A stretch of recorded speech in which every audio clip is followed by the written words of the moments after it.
Chapter 16.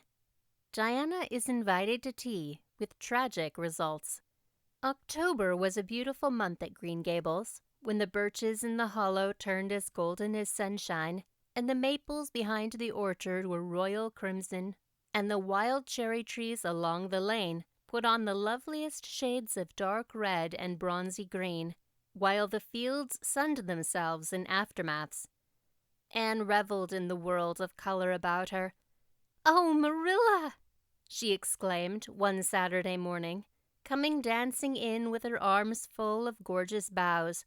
"I'm so glad I live in a world where there are Octobers. It would be terrible if we just skipped from September to November, wouldn't it? Look at these maple branches. Don't they give you a thrill? Several thrills. I'm going to decorate my room with them."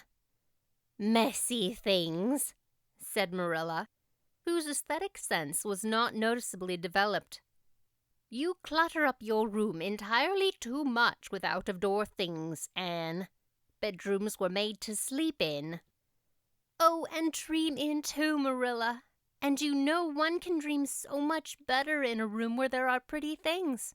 I'm going to put these boughs in the old blue jug and set them on my table. Mind you don't drop leaves all over the stairs then. I'm going on a meeting of the Aid Society at Carmody this afternoon, Anne, and I won't likely be home before dark. You'll have to get Matthew and Jerry their supper, so mind you don't forget to put the tea to draw until you sit down at the table, as you did last time." "It was dreadful of me to forget," said Anne apologetically. "I was trying to think of a name for Violet Vale, and it crowded other things out. Matthew was so good. He never scolded a bit. He put the tea down himself and said we could wait a while as well as not. And I told him a lovely fairy story while we were waiting, so he didn't find the time long at all. It was a beautiful fairy story, Marilla. I forgot the end of it, so I made up an end for it myself, and Matthew said he couldn't tell where the join came in." "Matthew would think it all right, Anne, if you took a notion to get up and have dinner in the middle of the night. But you keep your wits about you this time, and I don't really know if I'm doing right. It may make you more addlepated than ever. But you can ask Diana to come over and spend the afternoon with you and have tea here." "Oh, Marilla!" Anne clasped her hands. "How perfectly lovely! You are able to imagine things after all, or else you'd never have understood how I've longed for that very thing. It will seem so nice and grown-up-ish. No fear of my forgetting to put the tea to draw when I have company. Oh, Marilla, can I use the rosebud spray tea set?" "No, indeed. The rosebud tea set. Well, what next? You know I never use that except for the minister or the aides.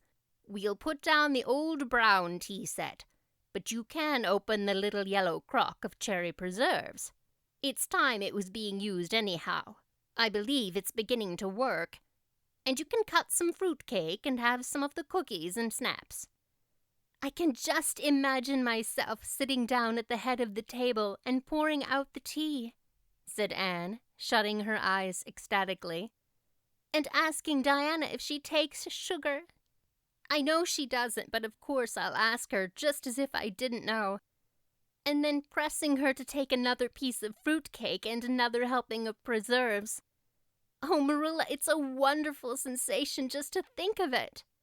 Can I take her into the spare room to lay off her hat when she comes, and then into the parlor to sit?" "No, the sitting room will do for you and your company. But there's a bottle half full of raspberry cordial that was left from the church social the other night. It's on the second shelf of the sitting room closet, and you and Diana can have it if you like. And a cookie to eat with it along in the afternoon, for I dare say Matthew will be late coming in to tea since he's hauling potatoes to the vessel." Anne flew down to the hollow, past the Dryad's bubble, and up the spruce path to Orchard Slope to ask Diana to tea. As a result, just after Marilla had driven off to Carmody, Diana came over, dressed in her second-best dress, and looking exactly as it is proper to look when asked out to tea. At other times, she was wont to run into the kitchen without knocking, but now she knocked primly at the front door, and when Anne, dressed in her second best, as primly opened it, both little girls shook hands as gravely as if they had never met before. This unnatural solemnity lasted until after Diana had been taken to the east gable to lay off her hat, and then had sat for 10 minutes in the sitting-room, toes in position. "How is your mother?" inquired Anne politely, just as if she had not seen Mrs. Barry picking apples that morning in excellent health and spirits. "She is very well, thank you. I suppose Mr. Cuthbert is hauling potatoes to the Lily Sands this afternoon, is he?" said Diana, who had ridden down to Mr. Harmon Andrews that morning in Matthew's cart. "Yes, our potato crop is very good this year. I hope your father's crop is good too." "It is fairly good, thank you. Have you picked many of your apples yet?" "Oh, ever so many," said Anne, forgetting to be dignified and jumping up quickly. "Let's go out to the orchard and get some of the red sweetings, Diana. Marilla says we can have all that are left on the tree. Marilla is a very generous woman. She said we could have fruit cake and cherry preserves for tea. But it isn't good manners to tell your company what you're going to give them to eat, so I won't tell you what she said we could have to drink. Only it begins with an R and a C, and it's bright red color. I love bright red drinks, don't you? They taste twice as good as any other color." The orchard, with its great sweeping boughs that bent to the ground with fruit, proved so delightful that the little girls spent most of the afternoon in it, sitting in a grassy corner where the frost had spared the green and the mellow autumn sunshine lingered warmly, eating apples and talking as hard as they could. Diana had much to tell Anne of what went on in school. She had to sit with Gertie Pye, and she hated it. Gertie squeaked her pencil all the time, and it just made her, Diana's, blood run cold. Ruby Gillis had charmed all her warts away, true's you live, with a magic pebble that old Mary Joe from the creek gave her. You had to rub the warts with the pebble and then throw it away over your left shoulder at the time of the new moon, and the warts would all go. Charlie Sloane's name was written up with M. White's on the porch wall, and M. White was awful mad about it. Sam Bolter had sassed Mr. Phillips in class, and Mr. Phillips whipped him, and Sam's father came down to the school and dared Mr. Phillips to lay a hand on one of the children again. And Mattie Andrews had a new red hood and a blue crossover with tassels on it, and the airs she put on about it were perfectly sickening. And Lizzie Wright didn't speak to Mamie Wilson because Mamie Wilson's grown-up sister had cut out Lizzie Wright's grown-up sister with her bow. And everybody missed Anne so and wished she'd come to school again, and Gilbert Blythe. But Anne didn't want to hear about Gilbert Blythe. She jumped up hurriedly and said suppose they go in and have some raspberry cordial. Anne looked on the second shelf of the room pantry, but there was no bottle of raspberry cordial there. Search revealed it way back on the top shelf. Anne put it on a tray and set it on the table with a tumbler. "Now, please help yourself, Diana," she said politely.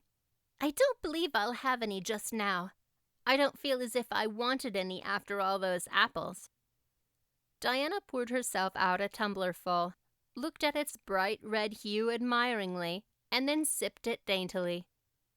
"That's awfully nice raspberry cordial, Anne," she said. "I didn't know raspberry cordial was so nice.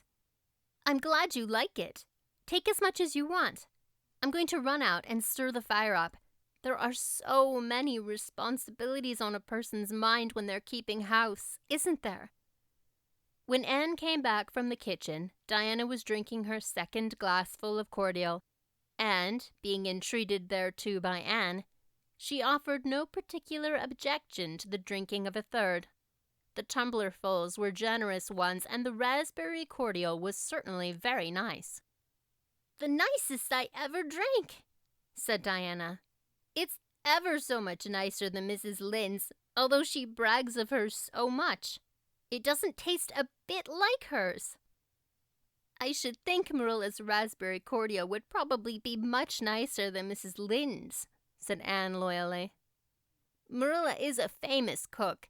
She's trying to teach me to cook, but I assure you, Diana, it is uphill work.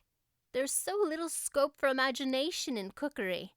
You just have to go by rules. The last time I made a cake, I forgot to put the flour in. I was thinking the loveliest story of you and me, Diana. I thought you were desperately ill with smallpox, and everybody deserted you. But I went boldly to your bedside and nursed you back to life. And then I took smallpox and died, and I was buried under those poplar trees in the graveyard, and you planted a rose bush by my grave and watered it with your tears. And you never, never forgot the friend of your youth who sacrificed her life for you. Oh, it was such a pathetic tale, Diana. The tears were running down my cheeks while I mixed the cake. But I forgot the flour, and the cake was a dismal failure. Flour is so essential to cakes, you know. Marilla was very cross, and I don't wonder. I'm a great trial to her. She was terribly mortified about the pudding sauce last week. We had a plum pudding for dinner on Tuesday, and there was half of the pudding and a pitcherful of sauce left over. Marilla said there was enough for another dinner and told me to set it on the pantry shelf and cover it. I meant to cover it just as much as could be, Diana, but when I carried it in, I was imagining I was a nun. Of course, I'm a Protestant, but I imagined I was a Catholic, taking the veil to bury a broken heart in cloistered seclusion. And I forgot all about covering the pudding sauce. I thought of it next morning and ran to the pantry. Diana, fancy, if you can, my extreme horror at finding a mouse drowned in that pudding sauce. I lifted the mouse out with a spoon and threw it out in the yard, and then I washed the spoon in 3 waters. Marilla was out milking, and I fully intended to ask her when she came in if I'd give the sauce to the pigs.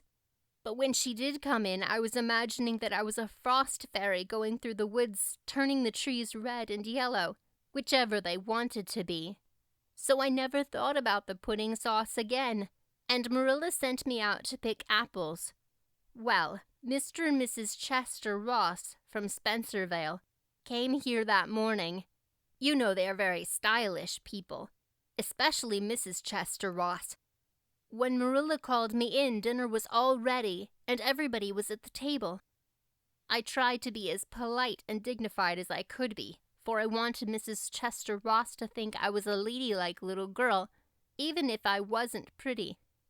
Everything went right until I saw Marilla coming with the plum pudding in one hand and the pitcher of pudding sauce warmed up in the other. Diana, that was a terrible moment. I remembered everything, and I just stood up in my place and shrieked out, "Marilla, you mustn't use that pudding sauce. There was a mouse drowned in it. I forgot to tell you before." Oh, Diana, I shall never forget that awful moment if I live to be 100. Mrs. Chester Ross just looked at me, and I thought I would sink through the floor with mortification. She is such a perfect housekeeper, and fancy what she must have thought of us. Marilla turned red as fire, but she never said a word. Then she just carried that sauce and pudding out and brought in some strawberry preserves. She even offered me some, but I couldn't swallow a mouthful. It was like heaping coals of fire on my head. After Mrs. Chester Ross went away, Marilla gave me a dreadful scolding. "Why, Diana, what is the matter?" Diana had stood up very unsteadily. Then she sat down again, putting her hands to her head. I'm awful sick," she said, a little thickly. I must go right home." "Oh, you mustn't dream of going home without your tea," cried Anne in distress. "I'll get it right off. I'll go and put the tea down this very minute." "I must go home," repeated Diana, stupidly but determinedly. "Let me get you a lunch anyhow," implored Anne. Let me give you a bit of fruitcake and some of the cherry preserves. Lie down on the sofa for a little while and you'll be better. Where do you feel bad?" "I must go home," said Diana, and that was all she would say. In vain, Anne pleaded. "I never heard of company going home without tea," she mourned. "Oh, Diana, do you suppose that it's possible you're really taking the smallpox? If you are, I'll go and nurse you. You can depend on that. I'll never forsake you, but I do wish you'd stay till after tea. Where do you feel bad?" "I'm awful dizzy," said Diana. And indeed, she walked very dizzily. Anne, with tears of disappointment in her eyes, got Diana's hat and went with her as far as the Barry yard fence. Then she wept all the way back to Green Gables, where she sorrowfully put the remainder of the raspberry cordial back into the pantry, and got tea ready for Matthew and Jerry, with all the zest gone out of the performance. The next day was Sunday, and as the rain poured down in torrents from dawn till dusk, Anne did not stir abroad from Green Gables. Monday afternoon, Marilla sent her down to Mrs. Lynde's on an errand. In a very short space of time, Anne came flying back up the lane with tears rolling down her cheeks. Into the kitchen she dashed and flung herself face downward on the sofa in an agony. "Whatever has gone wrong now, Anne?" queried Marilla, in doubt and dismay. "I do hope you haven't gone and been saucy to Mrs. Lynde again." No answers from Anne save more tears and stormier sobs. "Anne Shirley, when I ask you a question, I want to be answered. Sit right up this very minute and tell me what you're crying about." Anne sat up, tragedy personified. "Mrs. Lynde was up to see Mrs. Barry today, and Mrs. Barry was in an awful state," she wailed. "She says that I set Diana drunk Saturday and sent her home in a disgraceful condition. And she says I must be a thoroughly bad, wicked little girl. And she's never going to let Diana play with me again.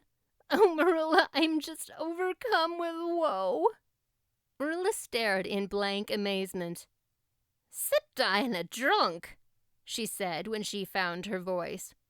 "Anne, are you or Mrs. Barry crazy? What on earth did you give her?" "Not a thing but raspberry cordial," sobbed Anne. "I never thought raspberry cordial would set people drunk, Marilla. Not even if they drank 3 big tumblerfuls as Diana did.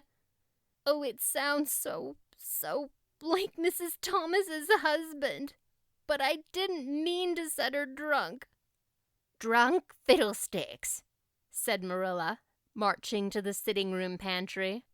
There on the shelf was a bottle which she at once recognized as containing some of her 3-year-old homemade currant wine, for which she was celebrated in Avonlea. Although certain of the stricter sort, Mrs. Barry among them, disapproved strongly of it. And at the same time Marilla recollected that she had put the bottle of raspberry cordial down in the cellar, instead of in the pantry as she had told Anne. She went back to the kitchen with the wine bottle in her hand. Her face was twitching in spite of herself. "Anne, you certainly have a genius for getting into trouble. You went and gave Diana currant wine instead of raspberry cordial. Didn't you know the difference yourself?" "I never tasted it," said Anne. "I thought it was the cordial. I meant to be so hospitable. Diana got awfully sick and had to go home. Mrs. Barry told Mrs. Lynde she was simply dead drunk. She just laughed silly-like when her mother asked her what was the matter and went to sleep and slept for hours. Her mother smelled her breath and knew she was drunk. She had a fearful headache all day yesterday. Mrs. Barry is so indignant. She will never believe but what I did it on purpose." "I should think she would better punish Diana for being so greedy as to drink 3 glassfuls of anything," said Marilla shortly. "Why, 3 of those big glasses would have made her sick even if it had been only cordial. Well, this story will be a nice handle for those folks who were so down on me for making currant wine. Although I haven't made any for 3 years, ever since I found out that the minister didn't approve. I just kept that bottle for sickness. There, child, don't cry. I can't see as you were to blame, although I'm certainly sorry it happened so." "I must cry," said Anne. "My heart is broken. The stars in their courses fight against me, Marilla. Diana and I are parted forever. Oh, Marilla, I little dreamed of this when first we swore our vows of friendship." "Don't be foolish, Anne. Mrs. Barry will think better of it when she finds you're not to blame. I suppose she thinks you've done it for a silly joke or something of that sort. You'd best go up this morning and tell her how it was." "My courage fails me at the thought of facing Diana's injured mother," sighed Anne. "I wish you'd go, Marilla. You're so much more dignified than I am. Likely she'd listen to you quicker than me." "Well, I will," said Marilla, reflecting that it would probably be the wiser course. "Don't cry any more, Anne. It will be all right." Marilla had changed her mind about it being all right by the time she got back from Orchard Slope. Anne was watching for her coming and flew to the porch door to meet her. "Oh, Marilla, I know by your face that it's been of no use," she said sorrowfully. "Mrs. Barry won't forgive me." "Mrs. Barry, indeed," snapped Marilla. "Of all the unreasonable women I ever saw, she's the worst. I told her it was all a mistake and you weren't to blame, but she simply wouldn't believe me. And she rubbed it well in about my currant wine and how I'd said it couldn't have the least effect on anybody. I just told her plainly that currant wine wasn't meant to be drunk 3 tumblerfuls at a time, and that if a child I had to do with was so greedy, I'd sober her up with a right good spanking." Marilla whisked into the kitchen, grievously disturbed, leaving a very much distracted little soul in the porch behind her. Presently Anne stepped out, bareheaded, into the chill autumn dusk. Very determinedly and steadily she took her way down through the sere clover field, over the log bridge, and up through the spruce grove, lighted by a pale little moon hanging low over the western woods. Mrs. Barry, coming to the door in answer to a timid knock, found a white-lipped, eager-eyed suppliant on the doorstep. Her face hardened. Mrs. Barry was a woman of strong prejudices and dislikes, and her anger was of the cold, sullen sort, which is always hardest to overcome. To do her justice, she really believed Anne had made Diana drunk out of sheer malice prepense, and she was honestly anxious to preserve her little daughter from the contamination of further intimacy with such a child. "What do you want?" she said stiffly. Anne clasped her hands. "Oh, Mrs. Barry, please forgive me. I did not mean to intoxicate Diana. How could I? Just imagine if you were a poor little orphan girl that kind people had adopted, and you had just one bosom friend in all the world. Do you think you would intoxicate her on purpose? I thought it was only raspberry cordial. I was firmly convinced it was raspberry cordial. Oh, please don't say that you won't let Diana play with me any more. If you do, you will cover my life with a dark cloud of woe." This speech, which would have softened good Mrs. Lynde's heart in a twinkling, had no effect on Mrs. Barry except to irritate her still more. She was suspicious of Anne's big words and dramatic gestures, and imagined that the child was making fun of her, so she said coldly and cruelly, "I don't think you are a fit little girl for Diana to associate with. You'd better go home and behave yourself." Anne's lips quivered. "Won't you let me see Diana just once to say farewell?" she implored. "Diana has gone over to Carmody with her father," said Mrs. Barry, going in and shutting the door. Anne went back to Green Gables, calm with despair. "My last hope is gone," she told Marilla. "I went up and saw Mrs. Barry myself, and she treated me very insultingly. Marilla, I do not think she was a well-bred woman. There is nothing more to do except to pray, and I haven't much hope that that'll do me much good, because, Marilla, I do not believe that God himself can do very much with such an obstinate person as Mrs. Barry." "Anne, you shouldn't say such things," rebuked Marilla, striving to overcome that unholy tendency to laughter which she was dismayed to find growing upon her. And indeed, when she told the whole story to Matthew that night, she did laugh heartily over Anne's tribulations. But when she slipped into the east gable before going to bed, and found that Anne had cried herself to sleep, an unaccustomed softness crept into her face. "Poor little soul," she murmured, lifting a loose curl of hair from the child's tear-stained face. Then she bent down and kissed the flushed cheek on the pillow.